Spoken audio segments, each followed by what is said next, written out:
Meus irmãos em Cristo, a paz do Senhor Jesus Cristo, eu quero aqui trazer uma mensagem rápida da parte de Deus aos nossos corações e quero que você medite comigo um pouco a respeito das Sagradas Escrituras.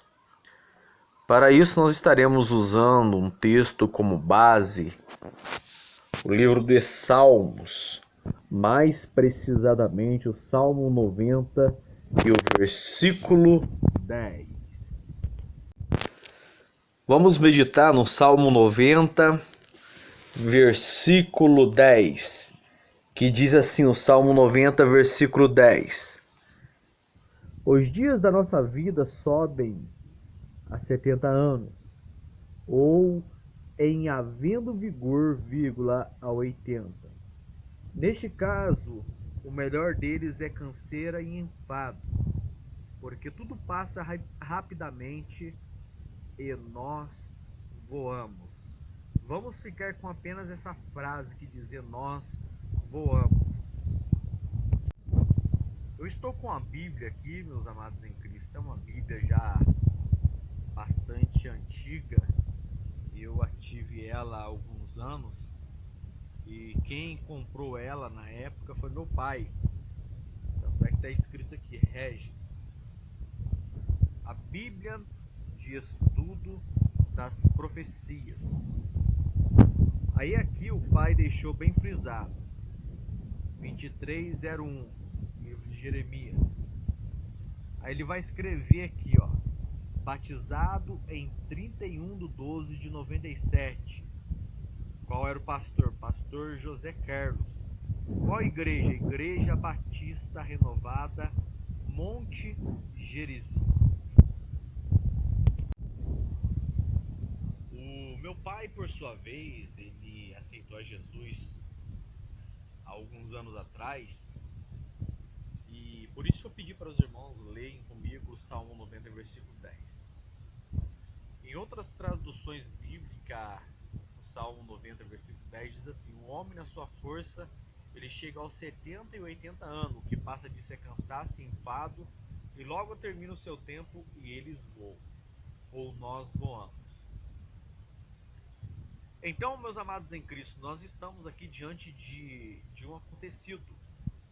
Eu estou com essa Bíblia aqui, que recentemente eu fui para Passa Quatro na casa da minha mãe, e ela estava ali na casa da mãe já há algum tempo com a minha irmã Regiane, parada ali, e eu acabei pegando ela para me poder então fazer uso das Sagradas Escrituras através dessa Bíblia. E eu já sabia que ela tinha ali aquele escrito do meu pai. O meu pai já faz praticamente quase 12 anos que Deus o levou para o seu reino eterno. E há 12 anos existe esse escrito nesta Bíblia na capa, aonde ele vai descrever o livro do profeta Jeremias, ele vai escrever o seu nome, ele vai escrever a data em que ele foi batizado, por qual pastor ele foi batizado e que igreja ele pertencia. Como nós somos oriundos da cidade de Cruzeiro, estado de São Paulo, ali mais precisamente perto do Riozinho, as pessoas muito conhecem como perto do Riozinho, descendo ali da Vila Paula Romeu para Expedicionário, existe esse riozinho. E naquela época existia ali um brejo num lugar, perto da casa de uma tia minha chamada Tia Terezinha, e há muito tempo atrás eles começaram a construir essa igreja, a Igreja Batista Renovada Monte Gerizim, cujo pastor era o pastor Zé Carlos. E o meu pai, por sua vez, então, ele congregava nessa igreja. Mas o que eu quero chamar a atenção dos irmãos é sobre a nossa breve e momentânea passagem nessa terra. O pai, por sua vez, ele cultuava a Deus nessa igreja, Igreja Monte Gerizim. Tinha bastante carisma com as pessoas que o conheciam, gostava muito de lidar com as pessoas, mas só que aprove a Deus recolher. E quando Deus o recolheu, então, ele deixou as coisas que são neste mundo, ou seja, as coisas materiais, elas ficam neste mundo. Por isso que eu acabei fazendo questão que os irmãos lessem o Salmo 90, versículo 10, que ali diz: e logo termina o seu tempo e voamos. E quando nós voamos, nós não conseguimos levar bagagem. Ou seja, nem o nosso corpo físico que vai descer à sepultura, ele ainda não está preparado, mas um dia esse corpo será glorificado. Porque a própria palavra de Deus diz no livro do apóstolo Paulo aos irmãos em Tessalônica, dizendo assim, que um dia, quando Cristo voltar nas nuvens, nós, os que estivermos vivos, seremos arrebatados. Porém, os que estiverem mortos ressuscitarão primeiro, mas eles vão ressuscitar num corpo glorificado, ou seja, aquele corpo em que eles desceram a sepultura, ele vai ressuscitar de novo aquele corpo, porém, esse corpo estará agora glorificado. Talvez você possa perguntar aí no seu coração, dizendo: mas como é que isso pode se suceder, irmão Rodrigo? Como que um homem ou uma mulher que uma vez desceu à sepultura, com a volta de Cristo, existe mesmo de fato alguma passagem bíblica que diz respeito a isso? Existe, irmãos. Existe sim. A palavra de Deus no livro de 1 Tessalonicenses, ela vai dizer assim, preste atenção. Capítulo 4, versículo 13. Não queremos, porém, irmãos, que sejais-vos ignorantes com respeito aos que dormem, para não vos entristecerdes como os demais que não têm esperança. Por quê? Porque existe no mundo em que nós vivemos pessoas que ainda não são cristãos. E aqueles que não são cristãos, eles não trazem consigo a bagagem que nós trazemos. Ou seja, eles não cultivam a esperança de que existe um lugar. Esse lugar, ele foi denominado por Cristo como paraíso. Ah, irmão Rodrigo, você está equivocado a respeito disso. Não existe o paraíso. Existe sim. Jesus, ele vai ser crucificado entre dois ladrões. A Bíblia diz que o ladrão que se arrepende, ele diz: Senhor, lembra-te de mim quando entrares no teu reino. Jesus, ele, em vez de dizer assim, hoje mesmo você estarás comigo no meu reino, mas não, Jesus vai dizer assim, hoje mesmo estarás comigo no paraíso. Então existe um lugar chamado paraíso. E é este lugar aonde Jesus Cristo quer que você esteja. Por isso que no Evangelho de João, capítulo 14, Jesus disse: não se turbe o vosso coração. Credes em Deus, credes também em mim. Na casa do meu pai há muitas moradas. Se não fosse assim, eu não vou-lo teria dito. Eu vou vos preparar lugar. E quando eu for, eu voltarei para vós outros, para que aonde eu esteja, vós possais estar também. Então existe um lugar preparado para nós. E este lugar se chama-se paraíso. Só que aqueles que não têm um compromisso com Cristo, eles não têm esperança. Mas para o cristão autêntico que ainda serve a Cristo, existe uma esperança que paira dentro do coração.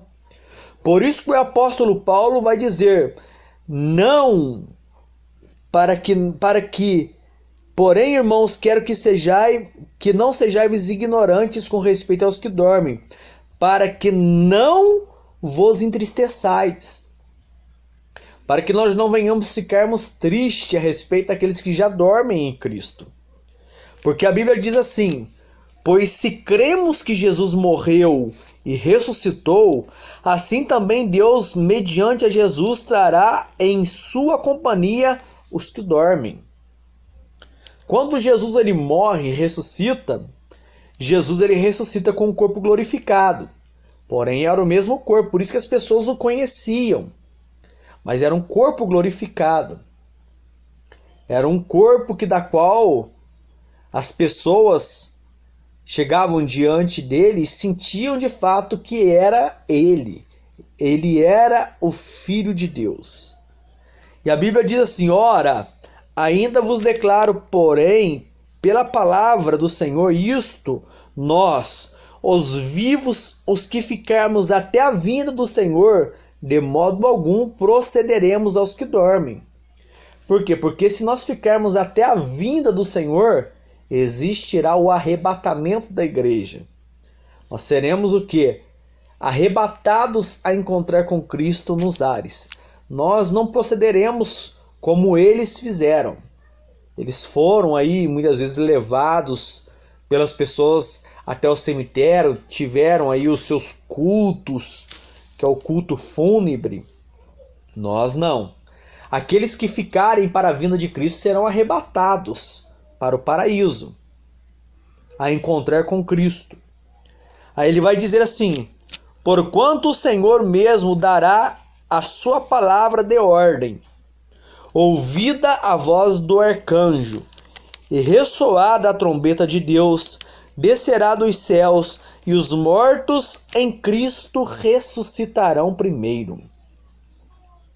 Aqueles que a outra hora partiram do nosso seio familiar, eles irão ressuscitar primeiro. Depois nós, os vivos, o que ficarmos, seremos arrebatados juntamente com ele, entre nuvens, para o encontrar o Senhor nos ares. E assim estaremos para sempre com o Senhor. Consolai-vos, pois, uns aos outros com esta palavra. Isso está inserido no livro de 1 Tessalonicenses, capítulo 4, a partir do versículo 13 até o versículo 18. Então, amados em Cristo Jesus, existe o arrebatamento. Só que as pessoas, de um modo, elas acabam crendo na palavra de Deus. E eu cheguei à conclusão, depois de anos estudando, meditando, vendo outras pessoas fazerem as suas explanações bíblicas. Por quê? Porque as pessoas acreditam que seremos arrebatados antes da grande tribulação. Eu, de um modo comum, creio diferente. Por que eu creio diferente? Porque as Sagradas Escrituras ela nos mostra que nós estaremos na grande tribulação. Por que eu vos digo isso? Porque, vamos lá, Jesus, ou melhor dizendo, Deus, ele poderia muito bem fazer com que Daniel não entrasse na cova dos leões. Porém, Daniel, na cova dos leões, ele é o quê? Ele é liberto por Deus. Os leões jejuaram naquele dia e não fizeram dano algum, ou seja, Deus ele permitiu que Daniel entrasse na cova, porém na cova Deus o livrou. Existem várias passagens bíblicas que demonstram que Deus ele não vai impedir das pessoas de passarem por tais situações. Porém, quando a situação agrava, Deus ele entra com providência. A palavra de Deus diz que um dia Pedro estava preso, depois de haverem matado Tiago. Então, quando Pedro está preso, a igreja primitiva ela fazia contínua oração, dizendo a Deus: solte a Pedro, solte a Pedro. Até que então Deus ele envia o quê? Anjo. E quando Deus envia anjo, nem Pedro entendia o grande livramento que Deus estava lhe proporcionando. E ele então vai sair dali. Ele estava preso, guardado por 4 paternos de soldado, ou seja, eram 16 soldados guardando a vida de Pedro. Então, de um modo comum, simples, sair daquele lugar onde ele estava preso não teria nenhum tipo de probabilidade. Mas por um ato miraculoso da parte de Deus, onde Deus envia um anjo, ele é liberto. E quando ele é liberto, ele vai para a casa de Maria. Ele começa a bater na porta. E batendo na porta, havia uma jovem por nome de Rode. Então ela vai abrir a porta e quando ela abre a porta, ela vê ali pela janelinha que era Pedro. Ela vai dizer aos irmãos que estavam em oração, dizendo que Pedro estava ali. Até que eles dizem assim, não, é o seu anjo, a probabilidade de que Pedro já estava morto, ou seja, eles tinham a cultura de que o seu anjo, o anjo que o guardava, assumia sua característica física, do seu rosto, do seu corpo. Por isso que eles vão dizer, é o seu anjo que está aí. Porém, insistindo Pedro em bater, eles viram que de fato Deus operou um grande milagre. Então Deus não impediu de Pedro de estar preso, mas na prisão Deus vai o livrar. Então, meus amados em Cristo, eu quero vos alertar. Deus ele não impedirá nós de passarmos por situações adversas. Porém, serão nessas situações de que Deus ele vai nos guardar. Quantos e tantos livramentos que o Senhor nos proporciona? Por exemplo, esses dias nós estávamos vindo de carro, de repente vimos um carro desgovernado, nós encostamos o carro passou perto, Deus nos deu o quê? O livramento. Quase que o outro carro bate de frente conosco. Porém, Deus ele proporciona o quê? Livramento. É assim que Deus atua na vida de um homem. Mas eu quero aqui deixar registrado essa mensagem, porque pode ser que um dia eu não esteja aqui. Porque um dia minha voz vai se calar neste mundo. Eu, como ser humano, hoje eu tenho a possibilidade de trazer uma mensagem ao seu coração. Mas pode ser que no dia de amanhã, como ele cabe a Deus, eu não venha estar aqui neste mundo. Então quero te conscientizar de que Jesus ele é o caminho, ele é a verdade e Jesus é a vida. Ninguém vai ao Pai a não ser por Jesus. As pessoas aí têm colocado certos tipos de atalhos para se aproximar de Cristo. Através de dinheiro, através de campanhas miraculosas. Essas coisas acrescentam alguma coisa na vida de algumas pessoas. Só que para a salvação de nada vale. O que é obter a salvação? Qual é o maior pecado da humanidade? É por isso que o maior milagre, meus amados em Cristo, das Sagradas Escrituras, é a salvação dada por Deus. Porém, o maior pecado do ser humano é rejeitar o Filho de Deus. Quando o ser humano rejeita o Filho de Deus, ele está rejeitando a porta da salvação. Só existe um caminho, e esse caminho é Jesus. Se você tem tentado encontrar salvação por outros caminhos que não sejam Jesus, eu quero te dizer que eles são atalhos. Poderão ser caminhos sem voltas. Poderão ser estradas sem fim. Só que se você quer gozar da liberdade da sua alma em Cristo Jesus, por quê? Porque ele veio para libertar os que estavam cativos. Jesus ele veio para dar vista aos cegos. Por isso que ele diz, o Espírito de Deus está sobre mim, pelo que Deus me enviou para restaurar os quebrantados de coração, proclamar liberdade aos cativos, liberdade àqueles que estão presos espiritualmente.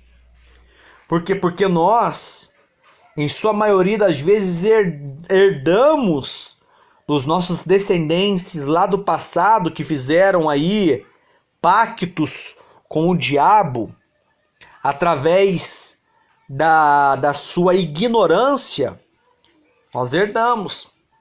E para que esses pactos aí sejam quebrados, é necessário de que nós venhamos ter um compromisso com Cristo, ou seja, aceitar a Jesus. Aceitar a Jesus não é um simples fato de levantar a mão e dizer, eu aceito a Jesus como meu Salvador, não. Aceitar a Jesus é mudança de vida, mudança de caráter, mudança de comportamento. Mas isso se dará gradativamente.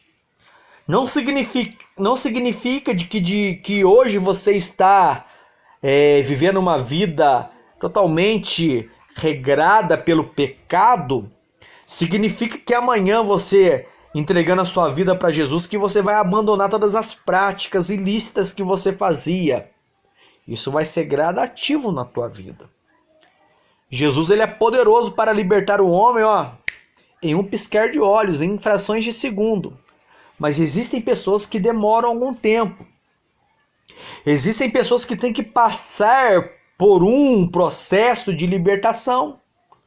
Por quê? Porque eles trazem bagagens do passado, de coisas que o seu tataravô fez, do que o seu avô fez, de que seu pai, sua mãe fez.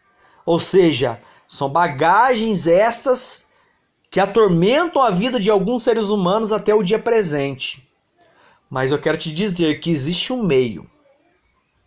E esse meio para que você possa ter uma vida totalmente liberta é aceitando a Jesus. Aí eu te pergunto para você, certa vez os discípulos, eles viram um cego de nascença, ou seja, ele não enxergava de ambos os olhos.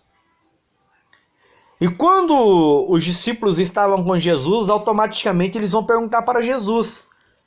Por isso que eu vos disse que existem pecados que são da natureza caída dos nossos antepassados, dos nossos familiares, por eles terem entregado aí suas vidas em terreiros de umbanda, quimbanda, terem mexido com coisas estranhas, sacrifício a um Deus morto, pagão. Aí os discípulos chegaram diante de Jesus e disseram: Jesus, quem pecou, este ou seus pais, para que o mesmo nascesse cego? Jesus, olhando para os discípulos, disse: nem ele pecou e nem seus pais, mas ele está assim para que nele se manifeste as obras de Deus. Existem pessoas que estão, de um modo, hoje, levando uma vida ruim, mas são para que nele se manifestem as obras de Deus. Mas a pergunta ela é objetiva dos discípulos: quem pecou, ele ou seus pais, para que ele nascesse cego? Ou seja, existe a possibilidade de que alguém lá no passado fez coisas erradas e você esteja pagando hoje no futuro. Mas Jesus ele disse então aos seus discípulos que a causa daquele cego não seria nenhuma das duas, ou seja, não foi por causa dos pais, e ele nasceu cego para que manifestasse as coisas, ou seja, as obras de Deus na vida dele. Então Jesus ele vai cuspir no chão, e quando ele gospe, Jesus ele vai fazer um lodo, e com a saliva ele vai untar os olhos do cego e vai falar para ele: vai, lava-te no tanque de Siloé, que significa o enviado. Ele foi, lavou e voltou vendo. Mas quando ele volta vendo, os fariseus, os escribas, doutores da lei daquela época, que são como se fossem os religiosos de hoje, que querem tentar mostrar para você uma vida de santidade. Esses dias eu vi um vídeo e um senhor disse uma coisa muito interessante, de que de encanamento ele entende muito bom, ou seja, uma torneira, quando ela está muito coxada, significa que a torneira tem vazamento. Então aqueles que estão aí muitas vezes com a vida, tentando coxar muita vida de algumas pessoas, é porque na própria vida dele existem alguns vazamentos. Então Jesus ele vai dizer para os escribas e fariseus que estavam arrazoando. Então a Bíblia diz que depois deles censurarem o rapaz, porque ele já era maior de idade, censurar o pai e a mãe do rapaz, até o ponto dele dizer assim para os escribas e fariseus: eu só sei que ele se chama Jesus, e ele me disse para me ir lavar, eu fui, lavei e voltei vendo. Aí ele vai dizer assim: e vós quereis vos tornar discípulos dele? Aí ele vai dizer assim: discípulos dele seja tu, porque nós já somos discípulos de Moisés. Por quê? Porque eles acreditavam na lei mosaica, ou seja, eles acreditavam naquilo que Moisés disse. Então, eles desacreditavam na pessoa de Jesus, quando Jesus operava aqueles milagres. Aí Jesus ele vai encontrar com ele de novo. Aí Jesus vai perguntar para ele: crê tu no Filho de Deus? Ele, como é que eu vou crer se eu ainda não tenho conhecido? Jesus fala, estou diante de você. Aí sim, eu creio. Ou seja, Jesus ele está sempre diante de você, através da palavra, através das sagradas escrituras. Por quê? Porque ele é o verbo que se fez carne e habitou entre nós. O verbo era Deus. O verbo estava com Deus. O verbo chama-se Jesus de Nazaré. Então, amados em Cristo, a palavra de Deus é o próprio Deus falando contigo. Se você trazer as sagradas escrituras para dentro de ti, eu tenho a plena certeza e convicção de que você não terá uma vida ruim. Você pode passar por provações neste mundo, mas eu quero te dizer de que Deus sempre estará pronto para te abençoar. Guarde esse salmo, Salmo 90, verso 10, a última parte. E nós voamos. Um dia eu irei, mais cedo ou mais tarde eu irei. A certeza é, se Cristo não voltar, nós iremos até a Cristo. Então eu quero te chamar a atenção. Preste atenção na forma com que você tem vivido diante de Deus. Porque pode ser que essa mensagem que eu estou vos trazendo, ela possa servir de alerta para mim e para você. Então conserte a tua vida enquanto há tempo. Ame a sua família. Ame incondicionalmente aqueles que estão ao seu redor. Aqueles que lhe perseguem, ore por eles. Aqueles que te caluniam, que querem fazer de você uma imagem totalmente distorcida, seja você. Porque as pessoas de fato elas conseguem enxergar Cristo em nós. A palavra de Deus diz que pela primeira vez os cristãos eles foram conhecidos como cristão. Foi em Antioquia. O que é cristão? Cristão significa parecido com Cristo, ou pequenos cristos. Por quê? Porque eles representavam a igreja naquela época. E o que eu quero vos chamar a atenção é isso. Que sejamos representantes de Cristo na terra. Jesus ele não veio aqui para que o homem tenha riqueza. E ele também não veio para que você tenha uma vida miserável. Riqueza é dom de Deus. Está escrito isso no livro de Eclesiastes. Nem todos os seres humanos terão este dom. Mas eu quero te chamar a atenção para isso. Nós voamos. Nós partiremos. Se existe alguém ainda que tem aqui dentro do coraçãozinho algum receio, conserte.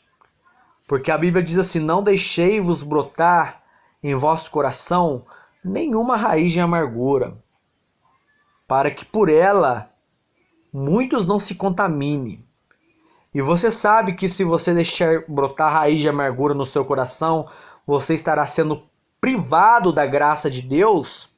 Ou seja, a graça ela não entra na sua vida, ela não faz um milagre. Jesus não opera a libertação, a cura que você tanto precisa, porque existe raiz de amargura dentro do coração. Existem pessoas aí, irmãos, que estão dentro da igreja, que nos momentos de maiores aflição, até espírito estranho já buscou em terreiros de Umbanda, Quimbanda, terreiros aí de macumbaria, para resolverem os seus problemas. E hoje estão com a vida totalmente torta dentro da casa de Deus. Nós oramos, jejuamos, consagramos, pedimos libertação para a pessoa, mas a pessoa entra dia, sai ano. Entra ano, sai ano. E a pessoa continua da mesma maneira, doente. E isso é doença espiritual. Ela só se resolve quando a pessoa ela quer resolver a vida. E como é que a pessoa resolve a sua vida diante de Deus? É resolvendo com Ele. É pedindo perdão para Ele pela prática que ela fez. Ou seja, se você é cristão e busca em outros recursos para melhorar a sua vida, cuidado. Porque o único que oferece pratos é o diabo. Jesus, ele oferece banquetes. Ele oferece ceia. E um dia nós estaremos com ele. Então eu quero te dizer para você, não deixe no seu coração nenhum tipo de raiz de amargura. Sabe aquelas pessoas que te traíram? Pessoas que você acreditou, que você deu tudo em prol da pessoa. E a pessoa demonstrou não um caráter muito bom para com você? Perdoe ela. Porque você estará tirando do seu ombro um grande peso. Esta é a mensagem que Deus colocou no meu coração. Ela é rápida, simples e objetiva. Nós voaremos. O lugar é para onde iremos nós.